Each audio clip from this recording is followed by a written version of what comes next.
Today we'll be making guacamole. The first thing is getting an avocado. I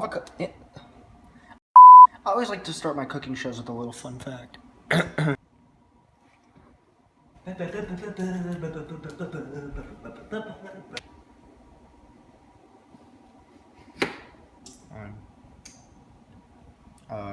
Making guacamole.